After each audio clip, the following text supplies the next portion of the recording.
Wow. Thank you, Terry, for that very understated welcome. I've watched a lot of these ceremonies, you know, the Oscars and the Emmys, and I've always marveled at everyone who goes up to get a prize, and they never know what to say, do they? And they're all in tears and they're all gushing and they're saying how surprised they are. But I always assumed they'd know who had won the prizes maybe a few days before.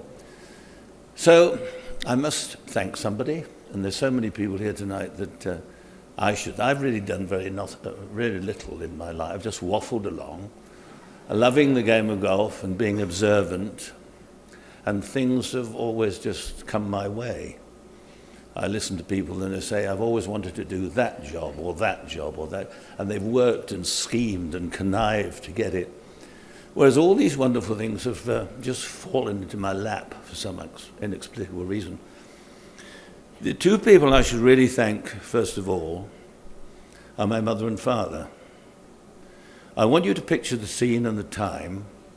It was late April 1930. My father was the golf professional at the Wannsee Golf Club on the outskirts of Berlin. He'd been in the First World War, and he fought with the Argyll and Sutherland Highlanders, wounded twice. Came out, though, he was born in 1897. He came out as a 21-year-old and went into the world of golf. He'd done a bit of caddying and that sort of thing. Anyway, in 1926, he decided, I thought bravely or foolishly, when a job was advertised in Germany, that he would go and work there, because on the continent you became a professor, whereas in Britain you were just Alliss the pro. Come on, where's my shoes? Have you done the blah, blah? But on the continent you were really something a bit special. He built up a very good reputation as a teacher at this club, which was very splendid, and I can picture the scene, the end of April. Father had a busy day teaching, jogging across the course. They lived in a very handsome bungalow in the middle of just by the 11th fairway, in the middle of the Black Forest, where Wannsee Golf Club was situated. And I can see Mother standing at the door with the light behind her, probably wearing her best Winceyette nightgown with the high collar and long sleeves, and Father arriving back home and supper's ready, dear, and sitting down. What sort of day have you had? And he would say, well, it's been a bit tricky today. The word Nazi had not been invented then, but there were some nasty people. And he explained to my mother what a miserable day he'd had, and the people were horrible. But as he drank his soup, he started to smile and he said, but I sent 2 of them away with the worst slices you've ever seen in your life. He said, the sort of slice that is totally incurable and will stay with them all their days. And somehow I felt that was indeed a little bit of a comeuppance, a get back for his 2 bullets that had gone through his arm those few years before. I was indeed the heaviest baby. 37 years I had that record. I was one of twins, would you believe, but the other boy did not develop. Mother was 5'2" and weighed about 120 pounds. And so she had a very difficult time. I mean, I was, that sort of big. Almost ready for work as soon as I popped out. She did have a difficult time, and I know for a fact it was almost 7 months before she rode her bicycle.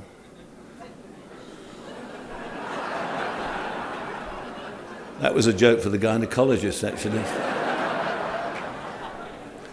1932, the family came back to Britain. Father went on his professional career, playing and teaching, good golf jobs. And I went to school and all that stuff. But the first competition I ever played was 1946, the Boys' Championship, played on the west side of Edinburgh, a course called Bruntsfield. And I went there, and I was playing off scratch at that time, and I went there, and they picked me to play for England boys against the Scots. And I played very well, and we beat the Scots. They'd been beating us every year. We won about 8-6 or something. And I was installed as one of the favourites to win. Sailed through a few rounds. And then I was up against a little lad called Donald Dunstan in the semi-finals. A rather pasty, pale-looking boy with very bad complexion. And I was 6 foot tall, and bordering on the beautiful, I suppose, at that time. I really was. I mean, I look at those old pictures and I really fancied myself at the time. Anyway, we set off and I won the first couple of holes and I was striding. It was a beautiful day. And anyway, he beat me 3-2, which brought me down to earth a bit. And going back on the train, my father said, well, you've learnt your lesson. You should have done this. You should have defended when you attacked and da-da-da-da-da-da. He said, but I don't think there's any point in you trying for any further education. You're not going to be a doctor, lawyer, accountant. You could come and be my unpaid assistant at Ferndam. So I thought it was very generous, Dad. He was, remember, a Yorkshireman, and he'd been spending a lot of time with the Scots in the First World War. So it came to pass. I went to work for my dear old dad, and I had no concept at that time, going back a bit crestfallen, having been beaten by this pimply-faced youth, when I had so much to offer. I had no idea that the game of golf would take me down so many wonderful paths. I played pretty well. I got in my first Ryder Cup cap in 1953, went on to play in another 7 World Cups 10 times, winner of 20-odd tournaments. And then the chance of television came along, a journalistic experience, writing for a couple of newspapers, magazines, and so on and so on. But of all the places and things I've had, people say, which part of your life did you enjoy the most? I've enjoyed it all, because I've never really worked very hard at it, as dear old Gary Player will absolutely guarantee that he never saw me out practicing. I used to hit a dozen balls with a 2-iron. I was bloody good with a 2-iron, one of the most difficult clubs to use. And the ground was a bit rough, and if I hit sort of 7 decent ones out of 10, I didn't see the point in spending it all day long hitting any more. I knew how it worked, and if it went all right, it was fine. I must tell Tiger that one day if I get a chance to see him.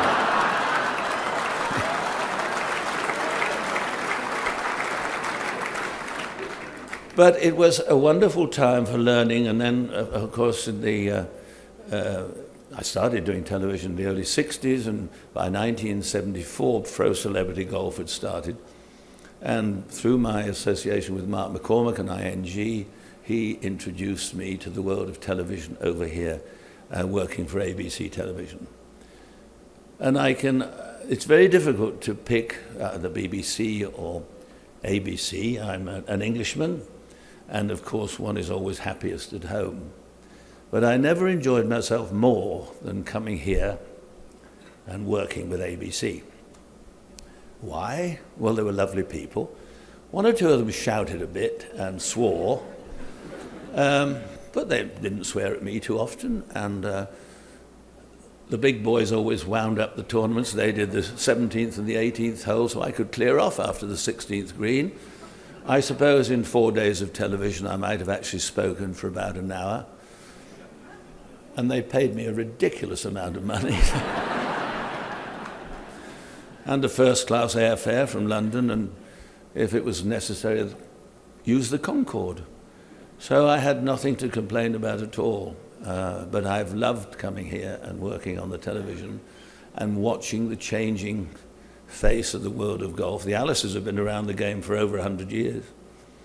And we've pretty well seen everything, all the changes in equipment and clubs and what have you. And people say, well, what has been the most significant part of the game? And probably something silly like cylindrical mowers to cut the fairways, In the early days, and I've always said the players between 1900 and 1930 were probably the most skillful the world has ever seen. And they look at you when I say that as if I'm potty, which I am on occasions. But I do believe if you look at the equipment they had, and you can go to the museum here and look at it, the balls weren't round, the equipment was very weird, the greens weren't cut, a few sheep would nibble away, and that was that. The bunkers weren't raked. They perhaps, from 1926 on, they raked them on Mondays and Fridays, and that was it. And players had to scoof over the holes they made in the bunkers, and yet they were going around in 72 and 74s on our championship courses, which was quite remarkable with the tools they had, people like Bobby Jones and the people before him, quite remarkable. That doesn't mean to say that I don't marvel at the skills of the players today. But I do believe, and I'm not saying this as some old fart, with the equipment today, it has changed the face not only of golf, of sport. One of my dearest friends is Sterling Moss, motor racing driver. Now, when he was in his peak, they used proper petrol in the car, not the special methane, whatever it is today. And if you hit something, you crashed, car burst in flames, and you died. Now they have these wonderful cars which they can hit a wall at 200 miles an hour, and the chances are you'll escape with a couple of broken ankles. Everything has improved. I saw Roger Bannister break the 4-minute mile, and as he went through the tape, he almost died. Now they do the 4-minute mile in about 3.5 minutes, and they come off, and the fellow's waiting. Well, what do you think about that? I feel like, clear off. But they're hardly out of breath. These fellows are hardly, and women are hardly out of breath. So times have changed quite dramatically. I've loved every moment of it, and coming here, and this, I'm not saying this just because you're all here and everyone's looked after my wife and my son and his dear wife, Kelly Rose, while we've been here. I'm not just saying it because of all that, because people are expected to say it. This facility is the most remarkable I've seen in the world of golf. It's sort of golf's answer to Disney World to me, because you go to Disney World and you marvel at what was created there. The museum, the golf courses, the hotel. When you come in from the main road, the way the gardens are prepared, the trees, the staff, the volunteers, it's quite magical. And I've seen a fair bit of stuff in my time, but it is truly amazing the way they've done the museum, the way it's encapsulated all these personal bits and pieces of memorabilia. It's quite stunning, and quite stunning.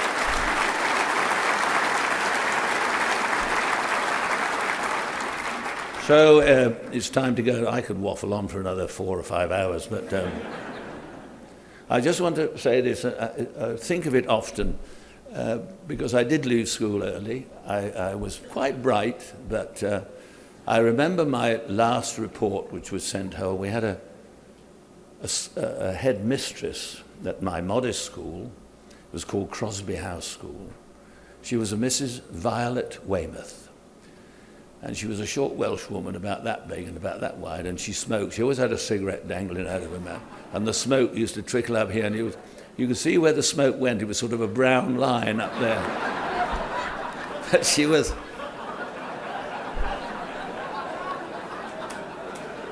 You didn't mess about with Mrs. Weymouth, I can tell you that.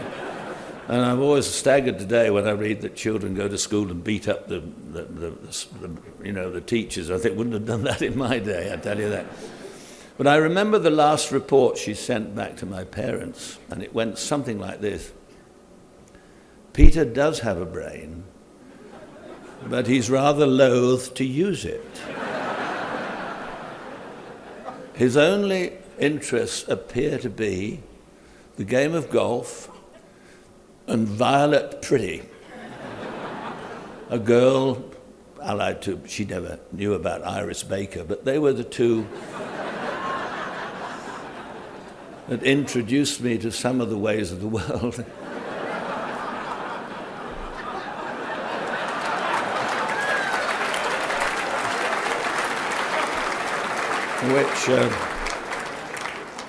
which I'll be eternally grateful.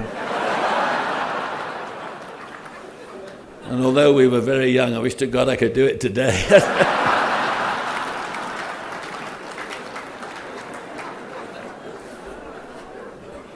I fear for his future were the last words she wrote on my report.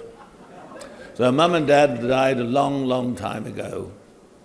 And if there is such a thing as heaven, and if people do look down, well, Mum, Dad, here we are. Look at this lot. Look where I've been, look what I've done. Never worked very hard at it. And it's all fallen into place.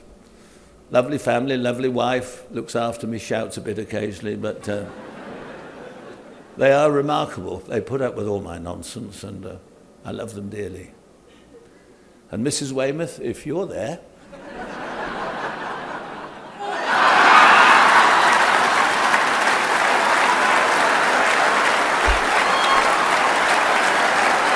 thank you. Good night.